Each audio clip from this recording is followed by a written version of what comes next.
مصنفین، خطباء، علماء اور دعات پر کہ جن کی وجہ سے اسلام ٹھیک اور مکمل حالت میں ہم تک پہنچا۔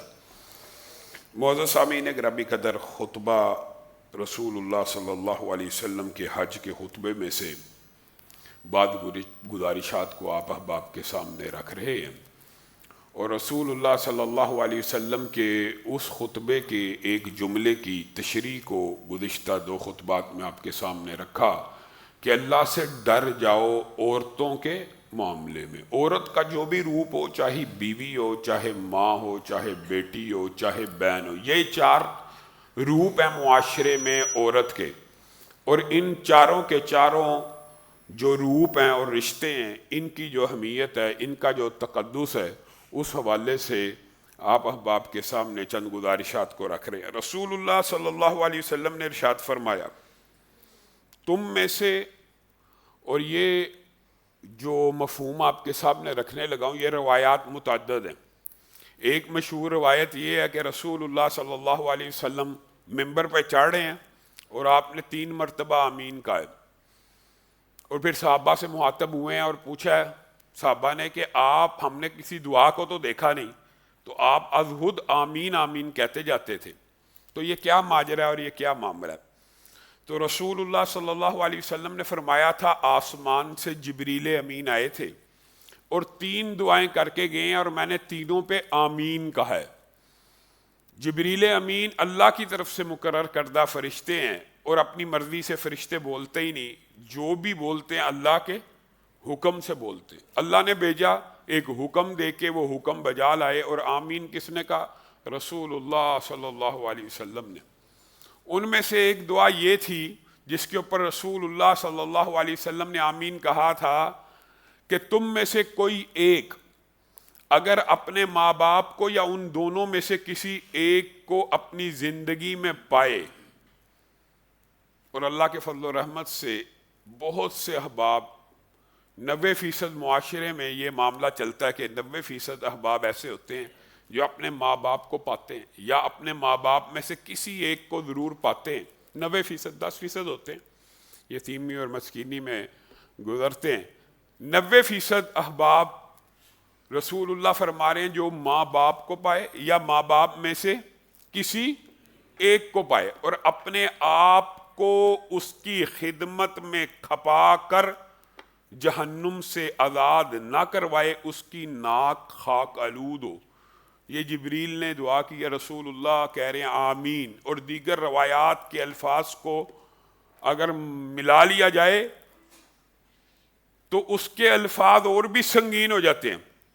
اس کی ناک خاک آلود ہو تک بات نہیں رہتی، اس کا بیڑا غرق ہو، اس کے لیے ویل نامی گھاٹی ہو، اس کے لیے جہنم کا عذاب ہو۔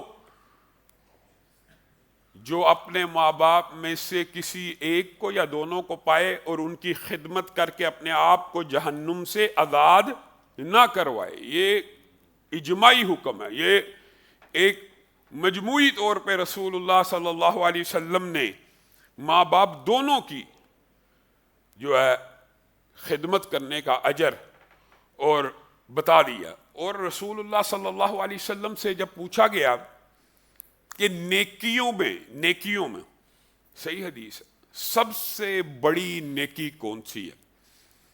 یہ بات یاد رکھیے گا، نیکیوں میں سب سے بڑی نیکی کون سی ہے؟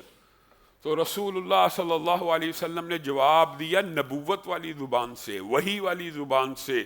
رسول اللہ کا قول بھی وہی ہے۔ رسول اللہ نے کہا الصلاۃ علی وقتہا، بے شک اللہ کا جو حق ہے وہ ہر رشتے سے مقدم ہے اور ہر رشتے سے آگے ہے۔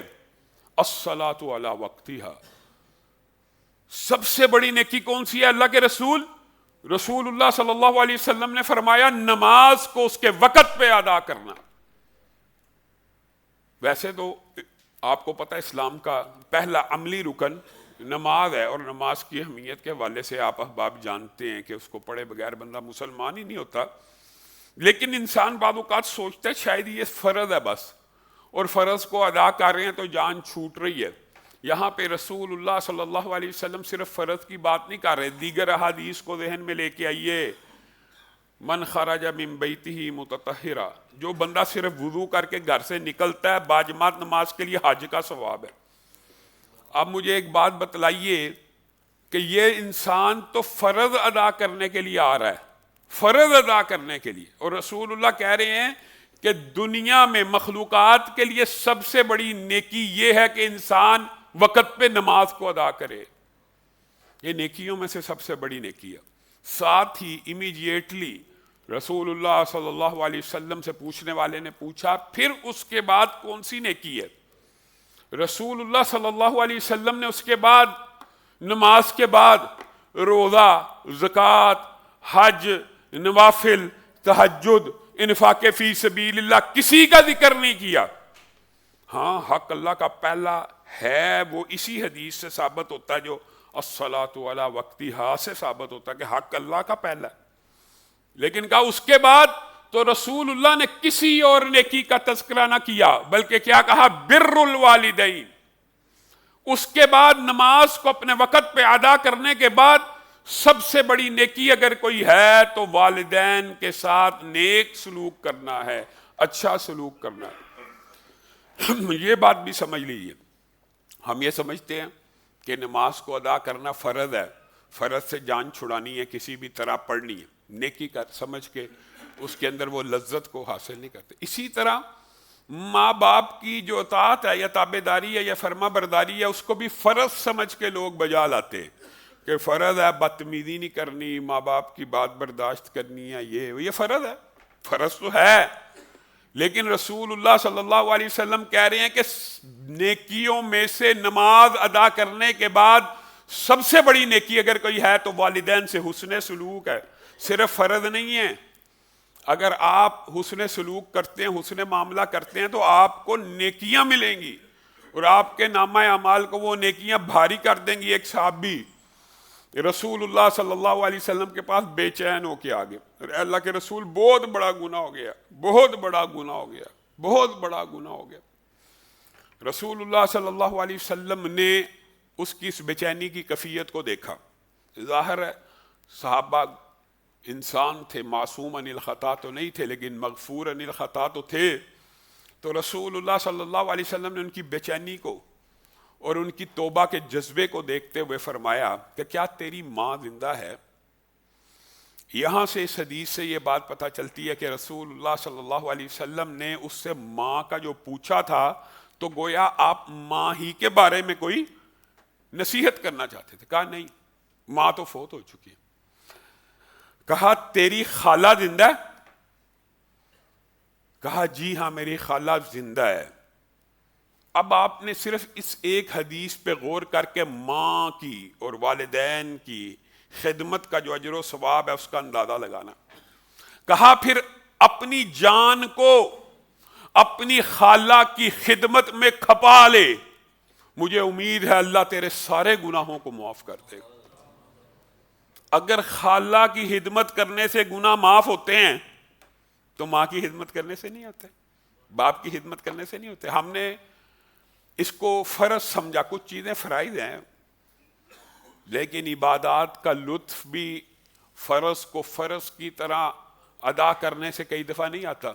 ہاں بے چینی اور ایمان کی ایک کیفیت ہوتی ہے کہ اگر فرض کے اندر تخیر ہو رہی ہے تو انسان تیزی سے اس کو پکڑنے کی کوشش کرتا ہے کہ وقت کے اندر اندر قضا نہ ہو جائے نماز، لیکن اصل لطف یہی ہے کہ انسان فرض کو بھی نیکی، اور بہت بڑی نیکی رسول اللہ نے کہا، بہت بڑی نیکی، یعنی سب سے بڑی نیکی ہی نماز کو وقت پہ ادا کرنا رسول اللہ کی حدیث کے مطابق، اور اس کے بعد سب سے بڑی نیکی والدین کے ساتھ حسن سلوک کرنا ہے۔ تو فرض سمجھ کے والدین کی بات کو برداشت کرنا ایک الگ معاملہ ہے، لیکن اگر نیکی کا کوئی امر سمجھ کے اپنے ذہن کے اوپر اس کو طاری کر کے کریں گے تو پھر یہ ایک الگ داستان ہے۔ اور رسول اللہ صلی اللہ علیہ وسلم نے اسما کو، یہ اصل میں باب بڑا طویل ہے، مشرک والدہ، مشرک والدین کے ساتھ حسن سلوک کا حکم دیا، حسن معاملہ کا، اور یہ قرآن کی آیت سے بھی ثابت ہے۔ تو پھر ایک والد اور والدہ جنہوں نے کبھی اللہ کی عبادت نہیں کی، ان کے ساتھ بھی حسن معاملہ اور حسن سلوک کا حکم ہے۔ تو جو والدہ اور والد سبحان ربی اللہ، سبحان ربی العظیم سجدوں اور رکوعوں میں گر گر کے کہتے ہیں، ان کے ساتھ معاملہ کیسا ہونا چاہیے؟ ان کے ساتھ معاملات کو درست کیجئے۔ رسول اللہ صلی اللہ علیہ وسلم کے فرامین سن کے کان سے نکال دینا اور اس بات کو ایک کان سے سننا اور دوسرے کان سے نکال دینا، یہ طرز عمل ٹھیک نہیں ہے۔ رسول اللہ کی سیرت کا مطالعہ ہمیں کچھ اعمال کی طرف رہنمائی کرتا ہے، ان میں سے ایک بر الوالدین۔ اور اگر آپ اس حدیث کے اوپر غور کریں تو اس سے بالکل ایک مختلف مفہوم کی حدیث بھی موجود ہے۔ ایک صحابی نے تو پوچھ لیا نیکی کا سب سے بڑا عمل کون سا، اس کو جواب مل گیا، تو صحابہ تو رسول اللہ سے پوچھا کرتے تھے۔ دوسرے نے آ کے کہا اے اللہ کے رسول، برائیوں میں سے سب سے بڑی برائی کون سی ہے؟ رسول اللہ صلی اللہ علیہ وسلم وہی بات، حق اللہ کا مقدم ہے، مقدم اللہ کا حق ہے۔ رسول اللہ صلی اللہ علیہ وسلم نے کہا برائیوں میں سے سب سے بڑی برائی اللہ کی ذات کے ساتھ شرک کرنا، اس سے بڑی کوئی برائی نہیں۔ اور یہ بات حقیقت ہے۔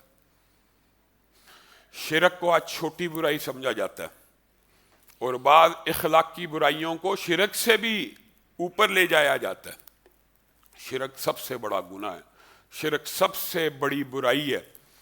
اور یہاں پہ بھی امیڈیٹلی رسول اللہ صلی اللہ علیہ وسلم سے جب پوچھا گیا شرک کے بعد سب سے بڑی برائی مخلوقات کے لیے کون سی ہے، تو رسول اللہ صلی اللہ علیہ وسلم نے فی الفور شرک کے ساتھ، جیسے پچھلے خطبے میں آپ کو بتایا، لا تشرکوا بہ شیئا وبالوالدین احسانا، اللہ تشرکوا بہ شیئا، شرک کے ساتھ والدین کا ذکر کرنا، اس حدیث سے اس کی مکمل تشریح ہوتی ہے۔ وہ کیا ہے؟ یعنی اللہ کے حق کے بعد والدین کے حق کو سب سے پہلے رکھا، اور یہ حدیث واضح کر رہی ہے۔ اور شرک کے بعد اے اللہ کے رسول سب سے بڑا گناہ کون سا ہے؟ تو رسول اللہ صلی اللہ علیہ وسلم نے ارشاد فرمایا ماں باپ کی نافرمانی کرنا۔ زنا نہیں کہا، سود نہیں کہا، غیبت چغل ہو رہی، اس کا مطلب یہ نہیں ہے کہ میں آپ کو ان کی کوئی کم تری بیان کر رہا ہوں، اس کا مطلب یہ ہے کہ میں آپ کو ماں باپ کی نافرمانی کی سنگینی بیان کر رہا ہوں۔ یہ اتنا بڑا گناہ ہے کہ شرک کے بعد رسول اللہ صلی اللہ علیہ وسلم، یہ باتیں ہمیں پتہ نہیں ہیں۔ ٹھیک ہے ہم لیکچر سنتے ہیں والدین کی حقوق کا، لیکن ایمانداری سے بتلائیے کیا ہمارے ذہن میں یہ بات راسخ ہے کہ نیکیوں میں سب سے بڑی نیکی نماز ادا کرنے کے بعد والدین کی خدمت ہے، والدین کے احسان ہے؟ اور گناہوں میں سب سے بڑا گناہ والدین کی نافرمانی ہے، والدین کے دل کو دکھانا ہے، والدین کی اطاعت نہ کرنا، والدین کو منہ چڑھانا، والدین کے آگے بولنا۔ ہمارا معاشرہ چند مغربی سکولوں کی یلغار سے پریشان ہے۔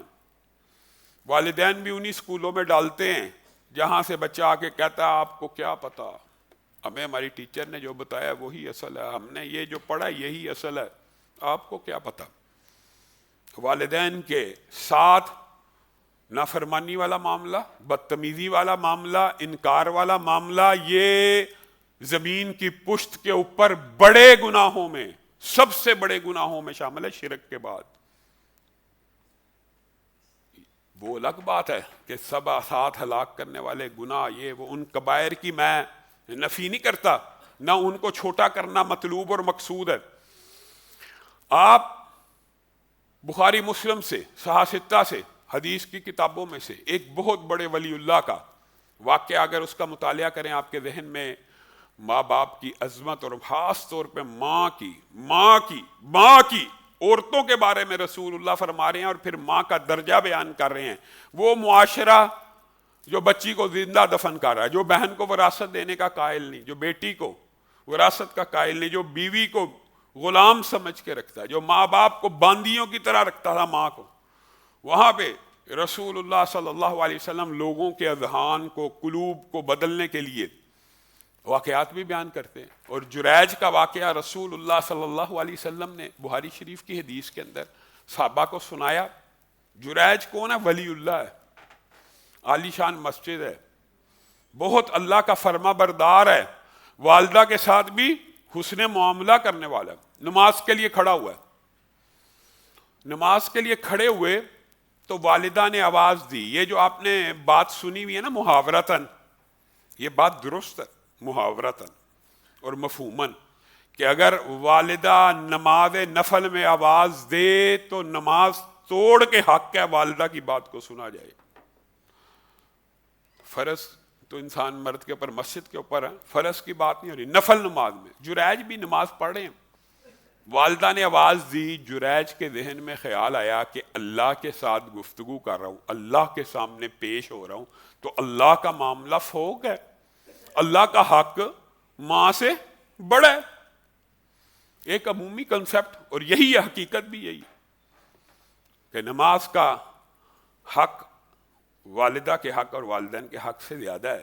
لیکن یہ ایک نفل نماز پڑھ رہے ہیں اور والدہ نے آواز دی ہے تو ذہن میں خیال آ رہا ہے اللہ کے سامنے نماز کو پڑھ رہا ہوں، والدہ کو جواب دوں کہ نماز مکمل کر کے والدہ کی بات سنو. انہوں نے جلدی جلدی نماز کو مکمل کیا، والدہ کی طرف دوڑ گئے. اگلے دن پھر یہ معاملہ ہوا، ایک دو دفعہ ایسا ہوا تو جریج جب نماز کو قائم کر لیتے، والدہ آواز دیتی تو والدہ کی آواز کے اوپر لبیک نہ کہتے. والدہ وہ ہے کہ جس کا بیٹا تابع دار فرما بردار ہر وقت لبیک کہنے والا ہے. یہ جو بدلا ہوا انداز ہے، یہ والدہ کو کیا پتا کہ نماز ہو رہی ہے دوسرے کمرے میں نفل ہو رہا ہے. والدہ کے منہ سے ایک جملہ نکل گیا، اے جریج میں تجھے آواز دیتی ہوں جواب نہیں دیتا، جا تجھے اس وقت تک موت نہ آئے جب تک کسی بدکار عورت کے منہ کو نہ لگے. یہ یہاں پہ محدثین نے جو تشریحات کی ہے نا کہ اگر والد کی اور والدہ کی دعا 7 آسمان کو چیرتے ہوئے عرش عظیم تک پہنچتی ہے تو والدین کی بد دعا بھی انسان کا بیڑا غرق کر دیتی ہے. اور اس حدیث سے یہ بات ثابت ہے، والدہ نے ایک عمومی جملہ جو عرب کے اندر رائج ہے، محاورہ ہے کسی کو ڈانٹنے کا، وہ بولا. ایک عرصہ بیت گیا، والدہ بھی دنیا سے چلی گئی. جریج کی مسجد آراستہ اور پراستہ ہو رہی ہے، ان کی ولایت کے چرچے اور ان کی شہرت پھیلتی جا رہی ہے. اور جب کسی کی نیکی کا چرچا بھی عام ہو جائے تو حسد پیدا ہوتا ہے. حسد پیدا ہوا اور لوگوں نے جریج کو پھنسانے کی کوشش کی. کہا علاقے کی سب سے خوبصورت عورت کو اس کی طرف بھیجا جائے، اس کو مائل کرے. وہ عورت آئی، جریج کو مائل کرنے کی کوشش کی. جریج نے کہا میں اللہ سے ڈرتا ہوں، یہ کیا بات کرتی، چلی گئی.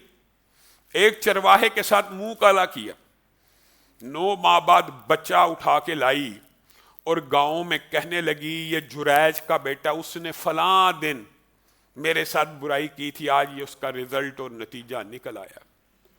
لوگ، یہ بھی لوگوں کی ایک عادت ہے، بغیر تحقیق، خاص طور پہ مولوی کے اوپر الزام لگ جائے تو پھر تحقیق کی بھی ضرورت نہیں ہے. پھر وہ اس کی مسجد کے در پہ ہو گئے، اس کی مسجد کو ملیا میٹ کیا، گرایا اور جریج کے کو بری طرح مارنا پیٹنا شروع کیا. جریج نے کہا مجھے بتاؤ میرا جرم کیا؟ کیا جرم بتا، ہم سے پوچھتا ہے. فلاں عورت سے منہ کالا کیا، کہا انا للہ و انا الیہ راجعون. ذہن میں بات آ گئی، ہاں ایک عرصہ پہلے ایک دفعہ ماں کی زبان سے یہ جملے نکلے تھے، اس وقت تک تجھے موت نہ آئے جب تک کسی فاحشہ کے منہ نہ لگے.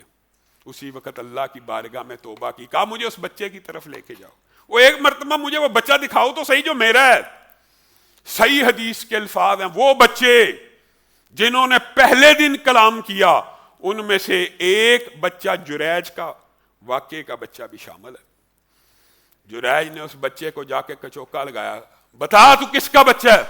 توبہ کر چکے تھے، والدہ کی بات ذہن میں آ چکی تھی. اللہ پہ توکل رکھتے ہوئے ایک دن کے بچے کو ٹھوکر لگا کہتے ہیں کس کا بچہ ہے؟